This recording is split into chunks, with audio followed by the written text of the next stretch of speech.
sur la Voilà. Vierge. Que dire sur le lion? Que dire d'autre sur le lion? Après, on va passer à la Vierge, effectivement. Oui. Alors, chaque signe va corriger, en quelque sorte, les excès du précédent. Hein. D'accord. Euh, Ouais, d'accord. Ouais, c'est mieux. le taureau a posé des limites aux actions intempestives du bélier, dans la stabilité, dans l'endurance, dans la persévérance, mais le mouvement va se remettre en foisonnement avec les Gémeaux, qui lui va être curieux de tout. Ce mouvement foisonnant va à nouveau se recentrer dans l'espace psychique du Cancer pour élaborer un moi stable et serein. Et après, on va revenir vers une dimension de mouvement, hein, avec le lion qui va lui être dans l'extériorisation et qui va avoir peur de la mort, hein, souvent, parce que la mort, c'est exactement le contraire de la conscience lucide.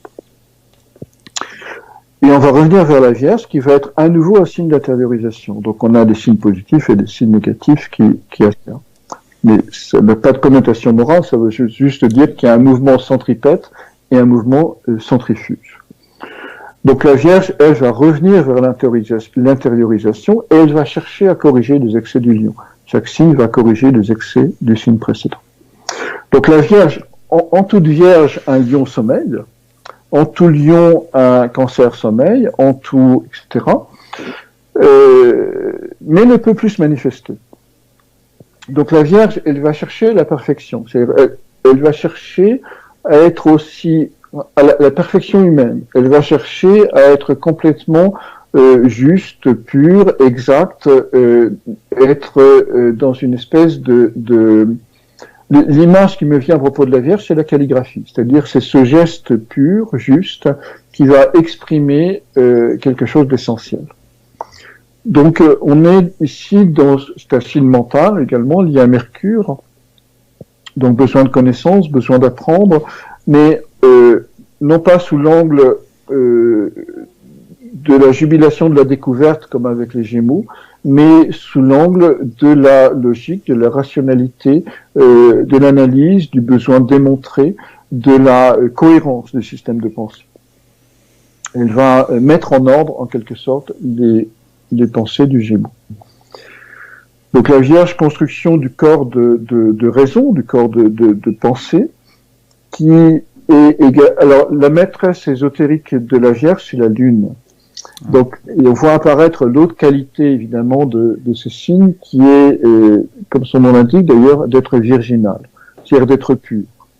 Et effectivement, il faut être pur, c'est-à-dire débarrasser de toutes les idiosyncrasies, c'est-à-dire de toutes les spécificités personnelles, autrement dit, et ça dans la Vierge, ça s'exprime par le sens du service, qu'elle a au plus haut point. Donc, développer se libérer de tout ce qui est personnel. On peut le vérifier, elle peut le vérifier en étant dans le service. Pour faire quoi? Pour accueillir la Lune, pour accueillir l'enfant divin, pour accueillir la présence du sacré dans le plus profond de son âme. Donc la Vierge, c'est un signe qui va mettre la personne au défi d'être utile et d'être totalement juste avec elle-même, pour pouvoir répondre à cette dimension secrète du sacré qui l'habite et dont elle ne parlera jamais. D'accord. Parce que sacré et secret, bien sûr, vont toujours ensemble.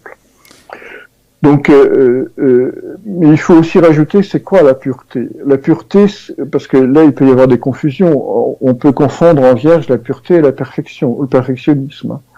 La pureté, c'est pas d'être parfait, c'est d'être en vérité, c'est d'exprimer totalement ce que l'on est. Autrement dit, si vous avez une 2 chevaux et que vous voulez rouler à la vitesse d'une Ferrari, vous n'êtes pas pur.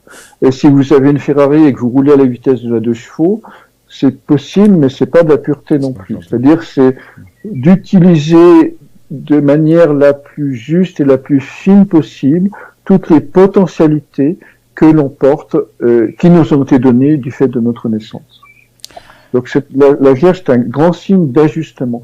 Alors pour l'équilibrer, on a les poissons en face.